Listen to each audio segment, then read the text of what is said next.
Assalamualaikum warahmatullahi wabarakatuh. Perkenalkan, nama saya Merly Puspintasari, FPM A1A020067, kelas 1B, Prodi Pendidikan Bahasa Indonesia, Fakultas Keguruan dan Ilmu Pendidikan. Mata kuliah Pendidikan Agama Islam, dosen pengampu Arsyadani Basyarudin, MPDI. Baiklah, di sini saya akan menjawab soal UAS Pendidikan Agama Islam. Yang pertama, jelaskan bagaimana konsep ketuhanan dalam Islam dan perbandingannya dengan konsep ketuhanan menurut agama selain Islam. Dalam konsep Islam, Tuhan disebut Allah, dalam bahasa Arab Allah, dan diyakini sebagai zat maha tinggi yang nyata dan esa, pencipta yang maha kuat dan maha tahu, yang abadi, penentu takdir dan hakim bagi semesta alam. Islam menitikberatkan konseptualisasi Tuhan sebagai yang tunggal dan maha kuasa atau tauhid. Tuhan dalam Islam vs Tuhan dalam Kristen Islam dengan tegas menolak kepercayaan Kristen bahwa Tuhan itu tiga pribadi dalam satu hakikat atau lihat Tritunggal.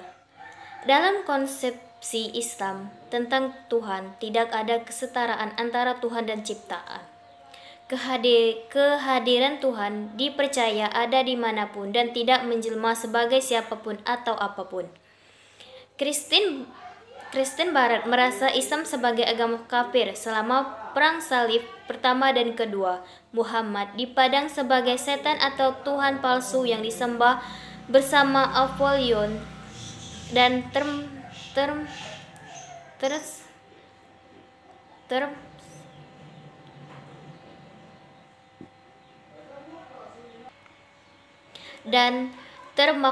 dalam Trinitas yang tidak suci. Pandangan tradisional Kristen adalah bahwa Tuhan Muhammad sama dengan Tuhannya Yesus. 2. Jelaskan apakah istilah manusia dalam Al-Quran dan bagaimana fungsi dan kedudukan manusia dalam Islam. Dalam Al-Quran terdapat berbagai makhluk ciptaan Allah yang telah dijelaskan di dalamnya, baik itu makhluk mati maupun makhluk hidup. Manusia sebagai makhluk hidup termasuk yang dijelaskan di dalam Al-Quran sebagai makhluk ciptaan Allah. Al-Quran menyebutkan bahwa manusia mempunyai 3 istilah nama, yaitu Ihsan, Bashar, dan Bani Adam atau zuriyat Adam. Yang pertama, Ihsan. Dalam Al-Quran, istilah yang digunakan untuk menyebut makhluk yang bernama manusia ini adalah Ihsan atau Al-Nas. 2. Bashar. Istilah Bashar berarti penampakan sesuatu secara baik dan indah. Manusia disebut Bashar karena kulitnya tampak jelas. 3. Bani Adam. Istilah Bani Adam menunjukkan bahwa seluruh manusia adalah anak dari manusia ciptaan Allah yang pertama, yaitu Adam. Manusia memiliki kedudukan sebagai hamba Allah yang bertugas untuk senantiasa beribadah kepada Allah semata. Apapun aktivitas yang dijalankan oleh manusia di muka bumi hendaknya ditunjukkan untuk beribadah dan mencari ridho Allah Subhanahu wa taala. Yang ketiga, sebutkan ciri-ciri orang beriman dan bertakwa serta jelaskan toleransi antara iman dan takwa dalam kehidupan. Ciri-ciri orang beriman dan bertakwa. 1. Punya rasa takut terhadap Allah Subhanahu wa taala, khusyuk dalam melaksanakan sholat. 3. Menjauhkan diri dari kegiatan yang sia-sia. 4. Senang mendengarkan bacaan ayat Al-Quran. 5. Menunaikan zakat. 6. Meneladani Rasul. 7. Tawakal. 8. Sabar. 9. Punya akhlak yang baik. 10. Selalu bersyukur. Keimanan dan ketakwaan merupakan 2 hal yang tidak bisa dipisahkan. Orang yang bertakwa adalah orang yang beriman, yaitu yang berpandangan dan bersikap hidup dengan ajaran Allah menurut sunnah Rasul, yakni orang yang melaksanakan sholat sebagai upaya pembinaan iman dan menafkahkan rizkinya untuk mendukung tegaknya ajaran Allah. Tawakal adalah melaksanakan perintah Allah dan menjauhkan larangannya.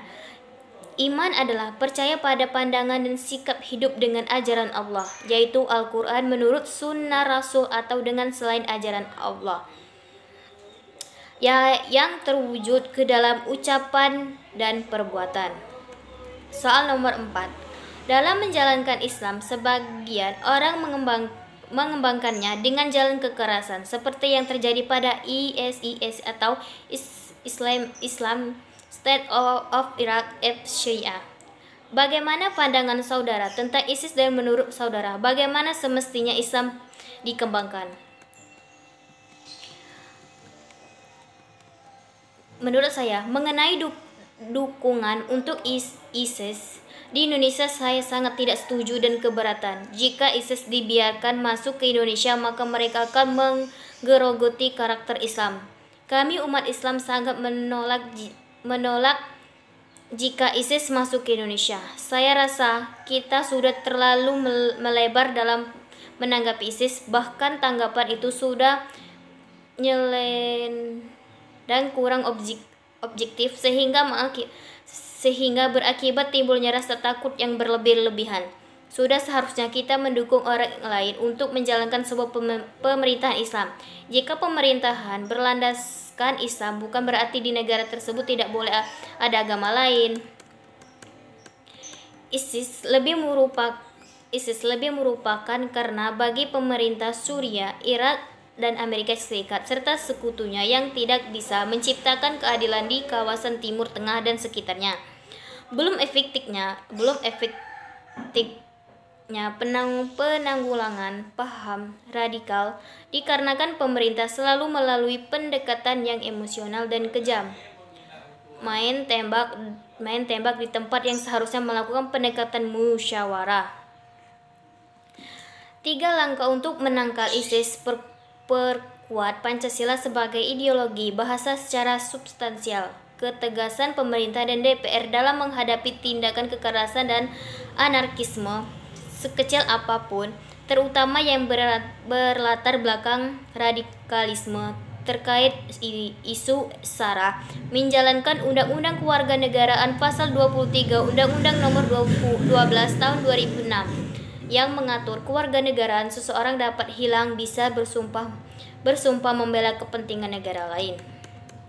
Yang kelima, atau soal nomor 5, sebutkan 5 sifat Nabi dan bagaimana sifat-sifat tersebut dia akan mempengaruhi sifat saudara dalam menjalani hidup saudara. Yang pertama, sabar. Nabi selalu sabar, pernah ia dilempar kotoran unta tapi Nabi tetap sabar. Kedua, sidik. Nabi selalu berkata jujur di setiap perkataannya. 3. Amanah. Nabi diamanahkan untuk menjadi nabi oleh Allah Subhanahu wa taala. 4. Pemaaf. Pernah sahabat Nabi bilang ia ingin bertemu di suatu tempat. Ketika Nabi datang, sahabat Nabi belum datang. 3 hari berlalu, sahabat masih belum datang, lalu sahabat Nabi datang, ternyata ia lupa. Sahabat Nabi meminta maaf, lalu Nabi maafkannya. 5. Penyayang. Nabi sangat sayang pada anak-anak. Ada seorang anak yang sedang menangis, lalu ia hibur sampai anak itu tidak menangis lagi.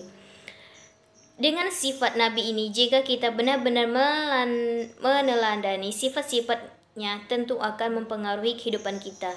Kita bisa menjadi lebih baik lagi dari sebelumnya, dan kita juga pasti akan banyak disenangi oleh orang banyak. Demikianlah yang bisa saya sampaikan. Saya akhiri. Wassalamualaikum warahmatullahi wabarakatuh.